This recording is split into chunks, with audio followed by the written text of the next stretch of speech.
Hey, I'm Garrett. I've been a wedding photographer for the last 12 years, and 9 years ago, I started this YouTube channel with absolutely no plan for it. Also, I was only like 3 years into my career, so if any one of you listened to me at that point, I'm sorry. Just kidding. I probably had some decent things to say. But anyway, a couple weeks ago, I randomly thought about this channel, so I went to go check up on it, and to my surprise, I had over 1,000 subscribers. So I figured, hey, now that I actually have some real experience as a wedding photographer, I can use this platform to share that experience and help others, which is something that's always been a passion of mine. If you know me, you know that I went to school for education and dropped out because I started working with a wedding photographer, and I was learning so much more and making money at the time. But anyway, if you know nothing about me, go ahead and check out my website, gtphotonj.com, or follow me on Instagram at gtphotonj.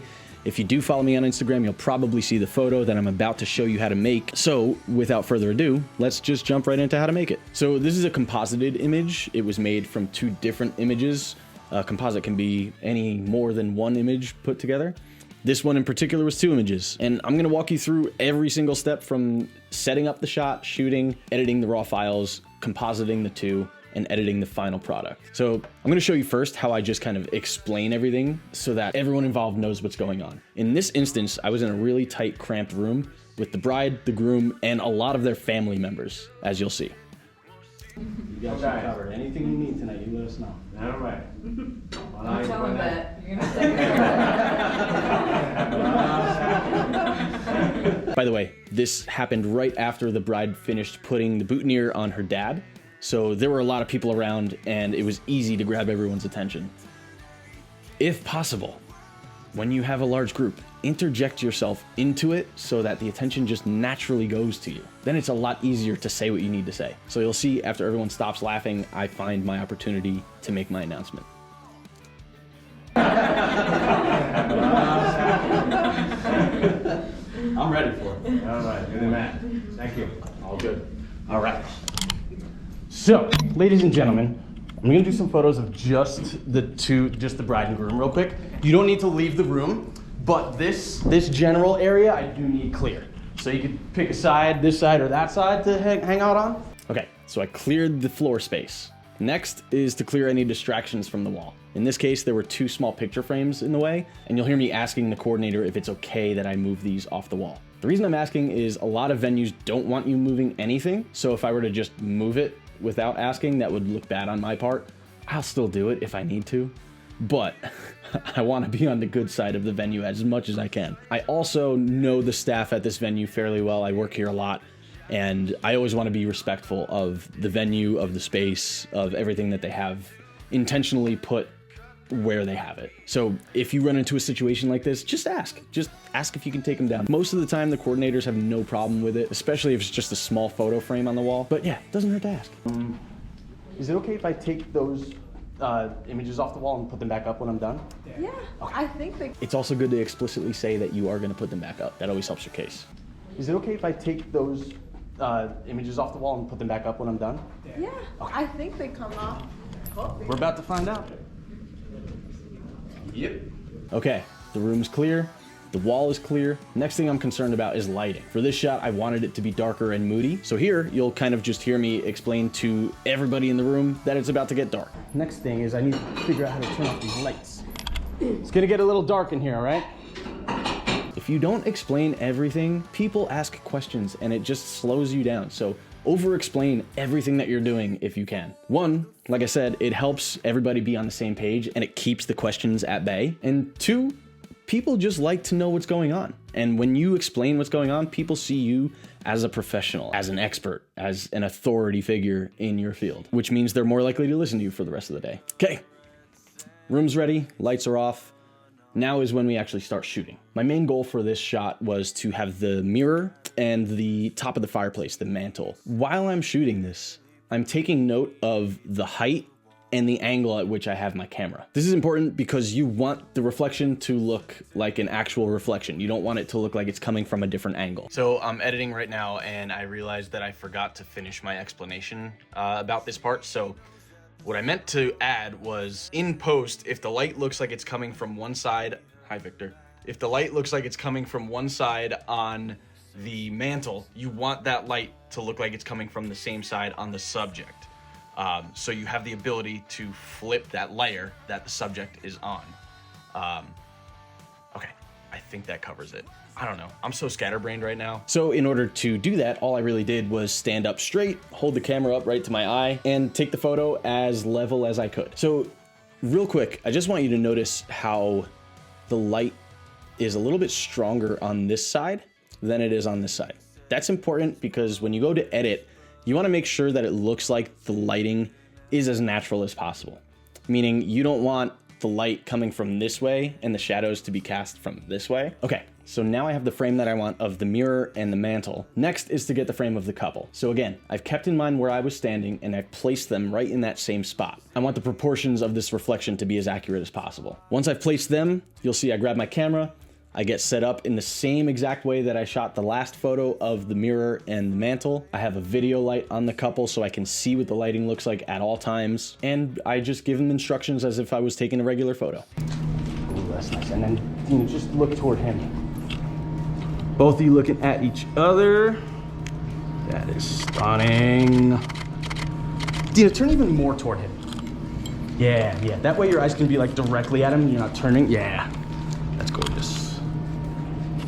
Lean in nice and slowly, guys, for a kiss. So this was something that I am kind of embarrassed that I didn't know before the wedding, but the couple didn't like to kiss like mouth to mouth in front of their parents. Apparently it was something her father wasn't too fond of.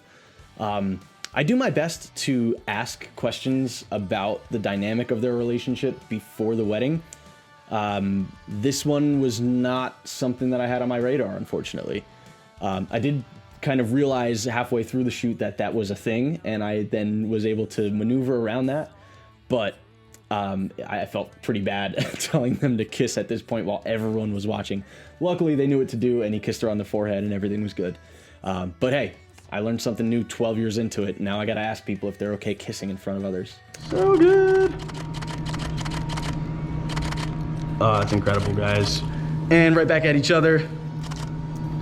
Gorgeous. A few extra frames there just in case, but that's it. That's the shooting portion of it. We're done. Let's get to the edit. All right, so you can see my two frames that we're working with here. We have the mirror and we've got the couple. If you need to do any editing beforehand, I like to get it done in Lightroom just so that everything is consistent with the rest of the wedding. I've done my pre-edits already. I'm not gonna bore you with those. We're just gonna open them up in Photoshop now. All right, first thing I'm gonna do is make a new layer. We're gonna put this underneath the background layer. This is just gonna basically act as a transparency layer for this preliminary step, which is to come up to select your subject, and as you can see, it selects the glass for me. If that is not the case for you, you can use any kind of selection method that you'd like. You can mask. This has worked the easiest for me in this instance. Other times I've had to do my own lasso tool. The goal of this step is to just remove whatever is reflected in the mirror. I'm gonna come in and adjust this mask just a little bit so that I have less work to do later. All right, that looks pretty good. So now I'm just gonna delete it. Bye-bye. So we have the transparency layer there. Next thing I'm gonna do is I am going to copy and paste this into this project. I'm gonna put it underneath what we just did to the frame, and then I'm just gonna size it down a little bit. That looks pretty good. So now you can see all the places that we missed when we did the select subject option. You can see almost like that film around the selection. So we're gonna go in a little bit deeper. I'm gonna create a mask, and I'm just gonna kind of brush that off with a slightly transparent brush. Get my brush, and let's bring it down to like 28. That sounds about right, 15% flow, fine. I'm gonna make this a little smaller, and we're just gonna kind of smooth out those edges so that it's not so bright and contrasty. I'm actually gonna bring it up to 42% opacity. There we go. Little feather on there. Again, I won't bore you with this whole process. I'll speed it up so that you don't have to watch me do this for about 75 minutes.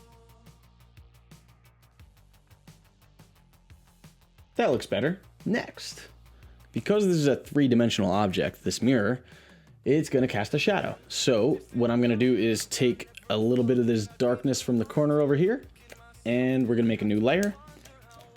And what I want to do now is turn off the background image so that there's that transparency layer. This is going to go right underneath the frame. We're going to come in here and just paint a shadow. Going 100% opacity, 100% flow. And I'm just going to make a little bit of a shadow on the edge of this border here. The shadow is going to be underneath everything, so I don't need to put it up here on the top. But yeah, I want this to appear as if the light is actually hitting it. And this is kind of what would happen if the light was hitting it. So I'm going to finish this up and I'll meet you when I'm done.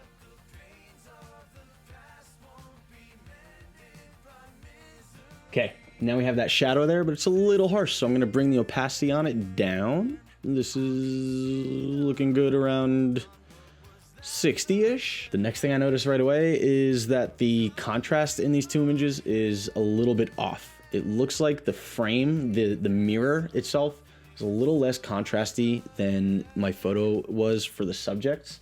So I'm just going to create an adjustment layer. I'm going to use curves. I don't like using the contrast slider. I like to control everything that I can with my curves, including colors.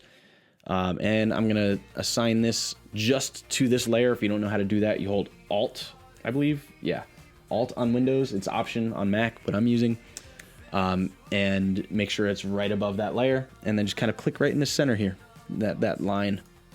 It attaches it to just that layer instead of doing it to the entire file, the entire image. So a lot of this image lives in the darkness here in the shadows. So we're gonna have a lot. My camera stopped recording.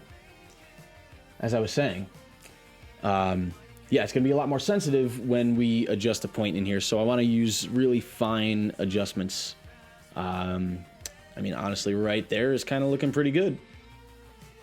Maybe go a little bit more. Let's see what that looks like. Ooh, yeah, I like the drama. I like that. That's good. So the next thing I'm going to do is kind of particular to this image. So this is not something that you will probably have to do, but the light coming from underneath that door is really distracting. So I'm just going to fix that real quick. Okay. Now I'm going to copy the layer that the mirror is on, which is Command J or Control J, I'm guessing, if you're a Windows user. This is something that I've noticed a lot of venues have a problem with: symmetry. Nothing is hung in line with anything else. Nothing is lined up properly. It drives me wild. If you're gonna have photos taken at your venue, line shit up. Make it look good. This mantle is not in line with the mirror, so I'm gonna move it. That looks to be about centered. Cool.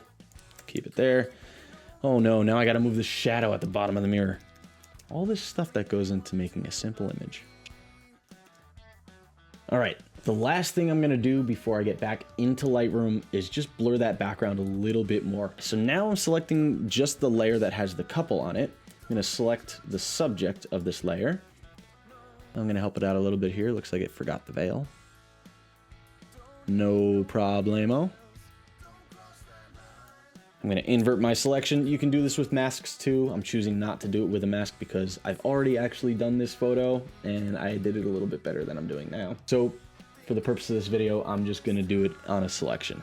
So that looks a little bit better. I might want to try a little bit larger of a radius to give it just a little bit more blur. That looks a little unnatural. Let's try to find a sweet spot in the middle here. Cool, that works for me. All right, I'm going to deselect it. And I'm done. I'm done in Photoshop. Let's export it, get back into Lightroom, and put on some finishing touches. Okay, this is the one that I did before. I'm gonna use this one. Just maybe wanna see a little bit more of the wall. I'm gonna open up the shadows a touch, bring down the highlights because the couple's a little bit hot. Also looks a little red. Sometimes going from Photoshop into Lightroom, the color profile changes a touch. Nothing to be concerned about. It's an easy fix in Lightroom. That looks great to me. Another good thing to do anytime you export from Photoshop into Lightroom is just open up this crop window just to make sure that there's no white along the edges, especially if you're compositing two images.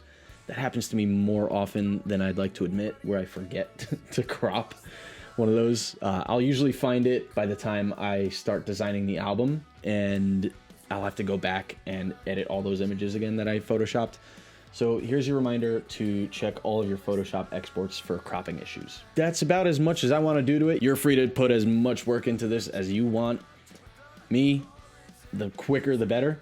I like to try to get as much done in camera as possible. Earlier today when I did this without talking through it, I finished the whole process in about 5 minutes, 5 to 7 minutes, I'd say. So yeah, this wedding was just a couple days ago. We're in January in New Jersey. It gets dark at like 4:30 in January. They were not ready until about 4:30, so most of the photos that I ended up doing were inside because there's a lot of nice places to go in this venue. But this is a great trick to use if you're in one of those situations where there's not much to photograph. Use the tools that are available to you. And the other thing is you don't have to stand right in front of the reflection. I wanted this to be like a head-on shot of the frame of the mirror, but some mirror shots work great from an angle where you don't even have to Photoshop yourself out of it. So yeah, if you're ever in a pinch, mirrors can be your friend. Even though neither of my cameras have one. Go figure. All right, I think that's gonna be it for this one. If I missed anything, if I forgot to mention something, just leave it in the comments. I'd be happy to answer any questions that you guys have. Again, if you wanna check out my work, it's at gtphotonj.com, or you can follow me on Instagram at gtphotonj. If you like the music that you've been listening to this whole time, go check out Don Dawson. I just discovered this guy a couple months ago. He's great, man.